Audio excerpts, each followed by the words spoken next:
Hariom. Facebook leap से जुड़े सभी हेल्थ कॉन्सेंस योग प्रेमी सज्जनों, हरिओम।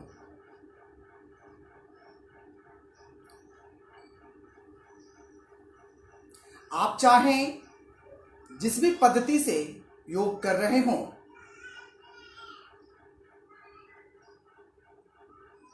सभी के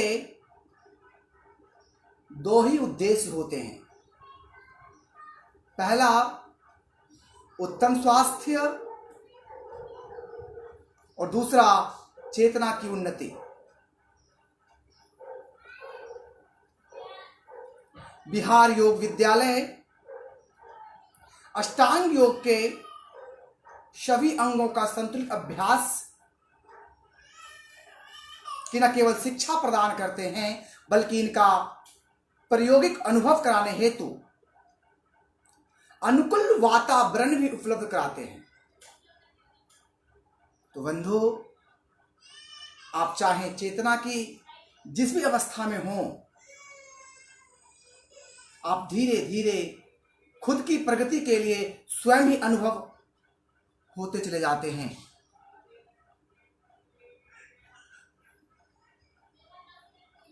तो आज का मेरा टॉपिक है रक्तचाप के ऊपर योग का प्रभाव। बहुत ही अच्छी टॉपिक है ये।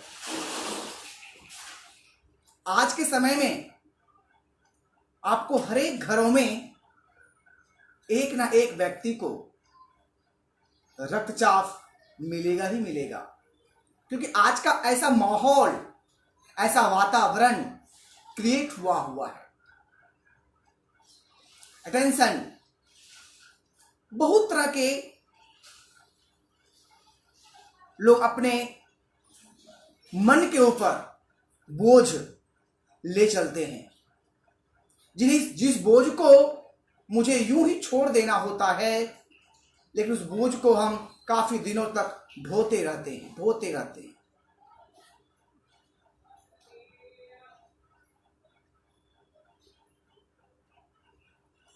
देखिए बंधु, वैसे तो प्राचीन ग्रंथों में 84 लाख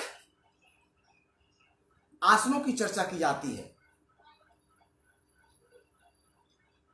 लेकिन जिसे क्रमशः घटाकर आजकल 84 लाख आसनों की चर्चा है, से क्रमशः घटाकर 84,000 और फिर 84 किया गया है। लेकिन जो हम लोग जो करते हैं आज के समय में, कुछ एक इक्का दुक्का आसन, क्योंकि कुछ ही कर पाते हैं, तो सारे आसनों का हम लोग एक साथ नहीं कर पाते। इसकी वजह यह है कि हमारे शरीर के लिमिटेशन भिन्न भिन्न हैं। ठीक यही प्राणायाम पर भी लागू होता है। उच्च स्तर के प्राणायाम के लिए हमारे फेफड़ों का न केवल स्वस्थ होना जरूरी है, बल्कि ब्रेथ रिलेशन की कैपेसिटी भी अच्छी होनी चाहिए। तो प्रश्न उठता है कि प्राणायाम का रक्तचाप से संबंध क्या है और यह उसे नियंत्रित कैसे करती है। बहुत ही अच्छी टॉपिक है। इसके ऊपर आप अच्छे से आप अनुभव कर पाएंगे क्योंकि मैं आपको अपनी खुद की अनुभव साझा करने वाला हूं।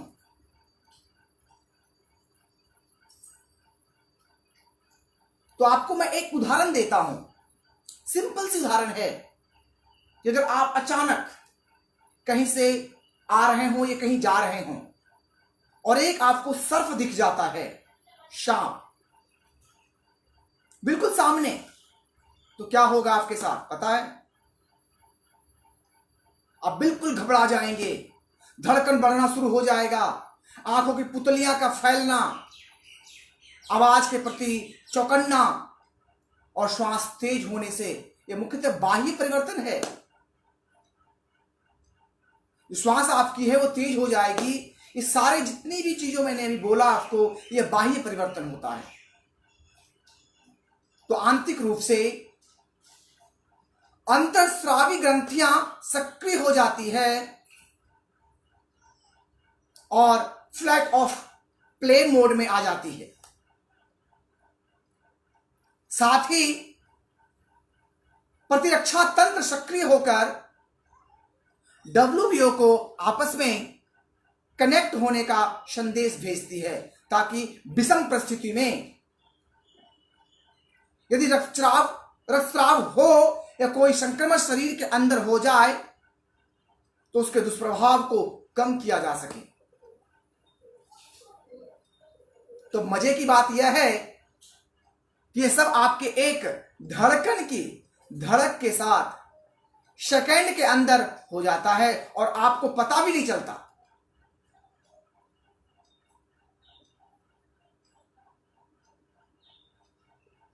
इसके जड़ में है एड्रिनल ग्लैंड से निकला हुआ हार्मोन।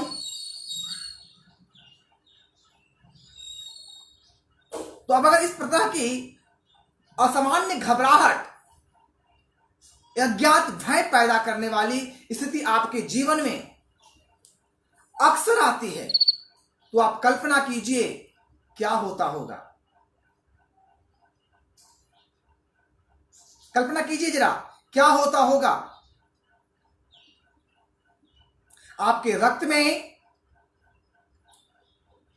एड्रेनालाइन अस्थायी रूप से बाह्य रक्त के धक्के को बढ़ाता है, जो विभिन्न प्रकार के असंतुलन पैदा करती है।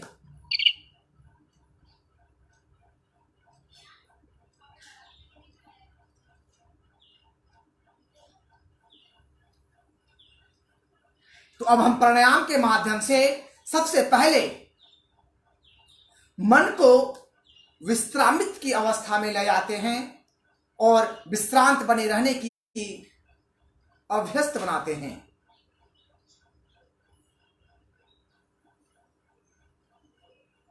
तो प्राणायाम तो बहुत प्रकार के प्राणायाम हैं, लेकिन मैं यहां पे कुछ ही प्राणायाम का चर्चा करूंगा।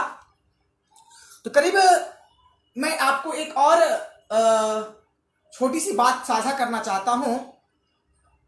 करीब 11-12 साल पुराना एक अनुभव जो हमारा अपना है, वो मैं आपको शेयर करता हूं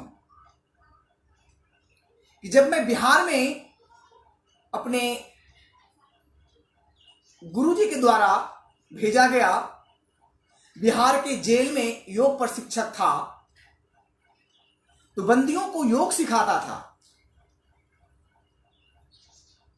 अधिकांश बंदी के मन में तो उत्पात ही चलता रहता था और उनके स्वभाव भी अनियंत्रित तरीके से उत्पत्ति होते थे। अधिकांश के श्वसन असामान्य, धड़कन और रक्तचाप असामान्य थे।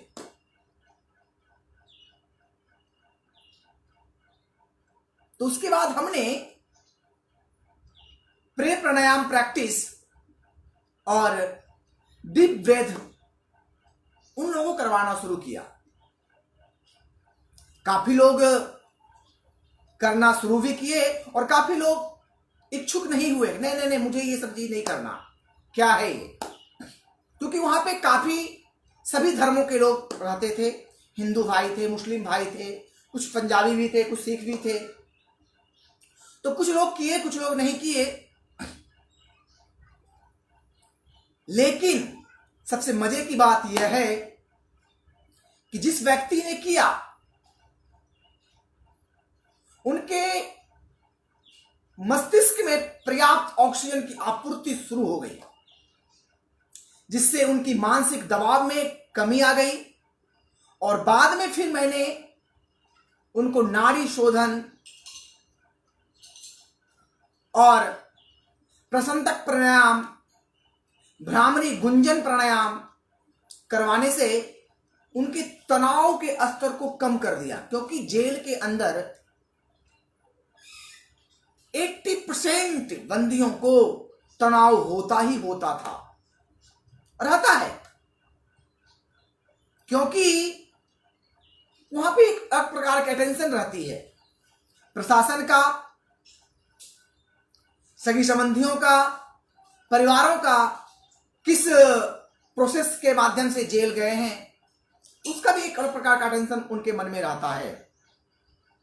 तो जब ये सारी चीजों को मैंने वहां पे करवाना शुरू किया, इस प्राणायाम को सिर्फ, तो उससे मुझे काफी फर्क दिखा, क्योंकि उनके तनाव में काफी कमी आई, तनाव में काफी स्तर उठ गया, अच्छी नींदें आने लगी, क्योंकि बहुत सारी शिकायतें आती थी, गुरुजी नींद नहीं आती है मुझे, मैं रात भर सोता नहीं हूं, उन्हें अच्छी नींदें आने लगी और अन्य प्रकार के कॉम्प्लिकेशन भी ठीक होते चले गए। तो आपके मन में एक प्रश्न हो सकता है, यदि ऑक्सीजन सप्लाई बढ़ाने से काम चल जाता है तो फिर विभिन्न प्राणायाम क्यों? तो देखिए, हम हर एक प्राणायाम में अलग अलग प्रकार के मुद्राओं को अपनाते हैं, उसे प्रयोग में लाते हैं।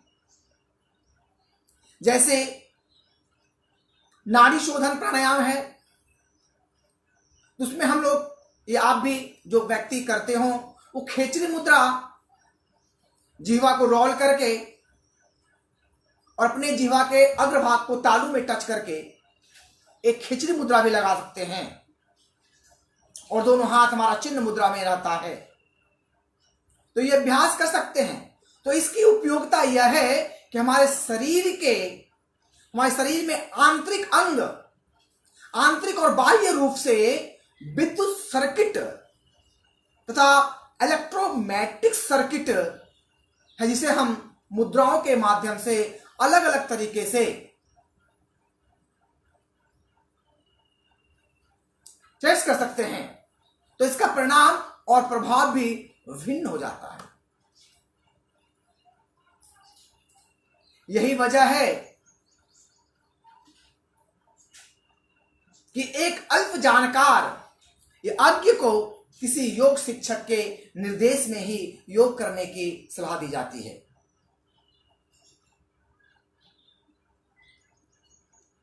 तो प्राणायाम जो हम लोग करते हैं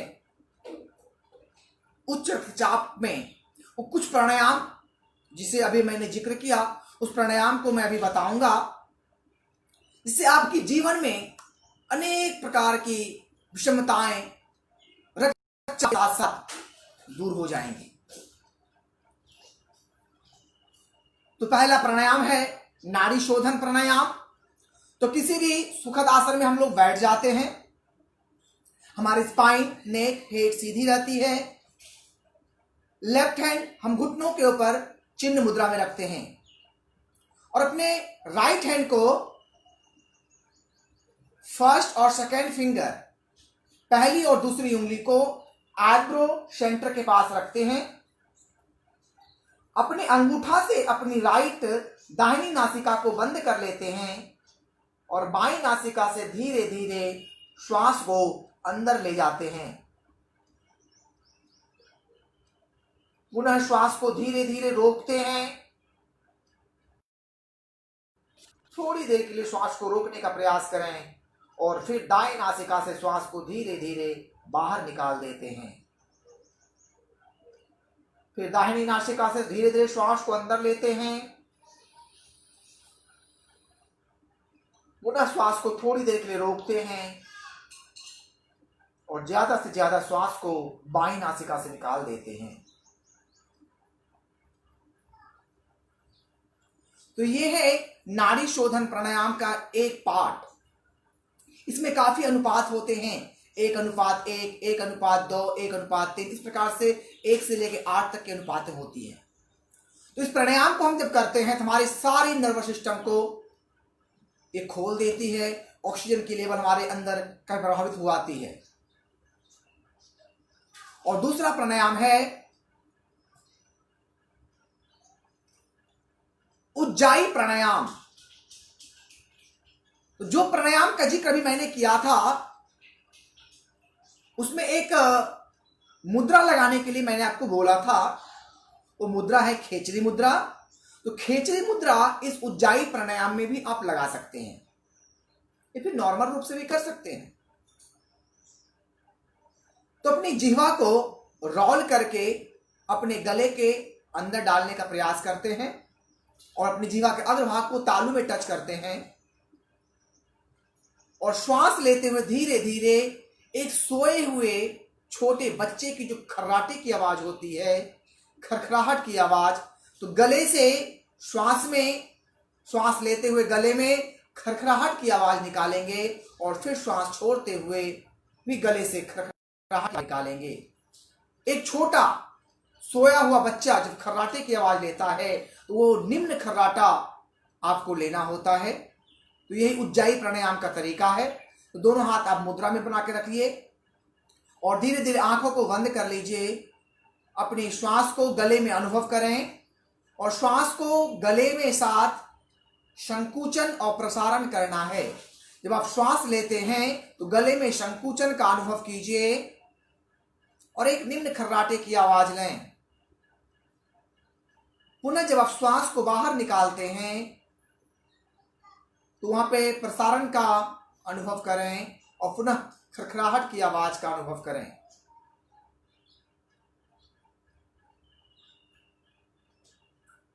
तो ये है आपका उज्जाई प्राणायाम। इस प्राणायाम को आप 10 से 20 राउंड तक आप कर सकते हैं।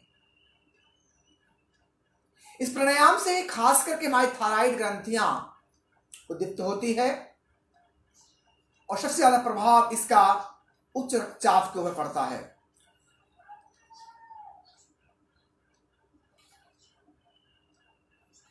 उसके बाद तीसरा प्राणायाम हम बताने जा रहे हैं, शीतकारी प्राणायाम। तो शीतकारी प्राणायाम या शीतली प्राणायाम, दोनों में से कोई भी प्राणायाम आप कर सकते हैं। तो शीतकारी प्राणायाम अपने मुंह से करते हैं। दोनों होंठ को हम आपस में खोल लेते हैं और अपने दोनों दांत को एक के ऊपर एक बिठाकर और धीरे धीरे मुंह से श्वास को अंदर की ओर खींचते हैं। फिर होंठ बंद करके नाक से श्वास को बाहर निकाल देते हैं। एक बार देखिए।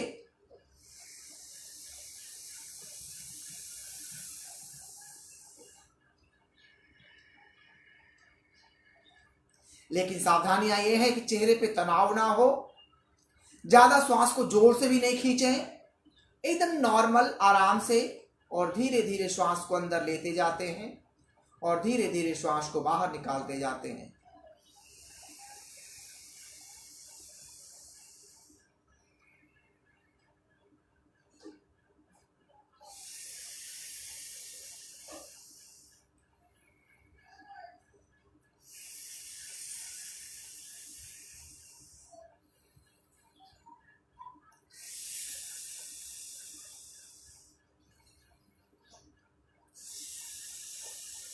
इस प्राणायाम को करने से आपके गले में काफी ठंडक प्रदान करेगी।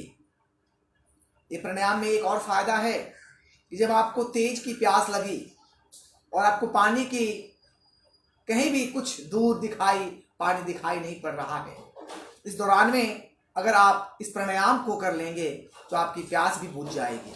लेकिन ध्यान रहे, इस प्राणायाम को करने के तुरंत बाद आपको पानी नहीं पीना होता है। और ठंड के दिनों में या फिर बंद कमरे में, एसी में इस प्राणायाम को ना करें। यह प्राणायाम हमारे मस्तिष्क को काफी प्रभावित करता है, शरीर में, पूरे शरीर में ठंडक प्रदान करता है।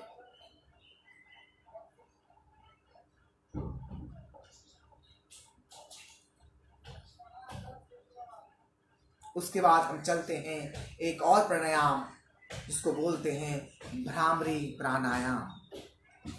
अभी मैंने जिक्र किया था भ्रामरी का, भ्रमर। तो भ्रमर कैसे करते हैं, भ्रामरी कैसे करते हैं, इसमें भी काफी उलझने हैं।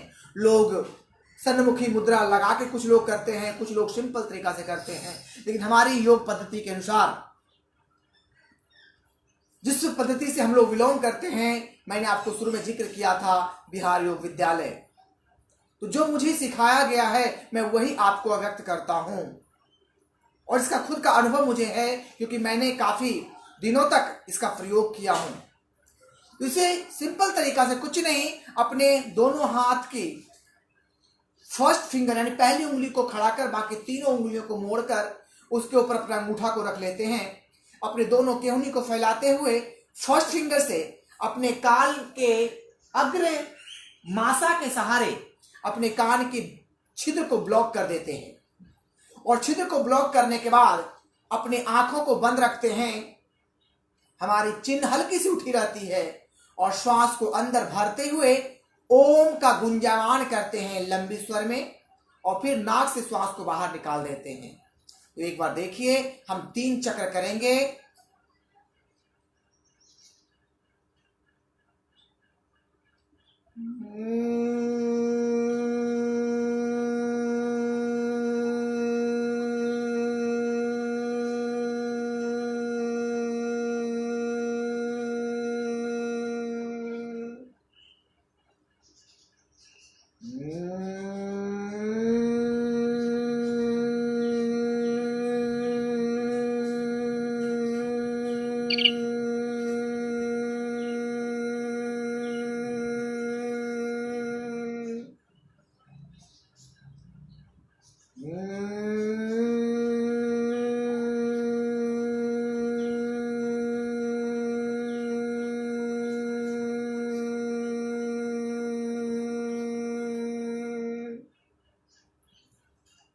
आप जब भ्रामरी प्राणायाम करते हो 3 चक्र करें, 5 चक्र करें, 7 चक्र करें या 10 चक्र करें, लेकिन जब पूरे चक्र होने के बाद जब अपने हाथों को अपने कानों से हटाते हैं तो आप कुछ देर के लिए शांत और स्थिर बने रहें।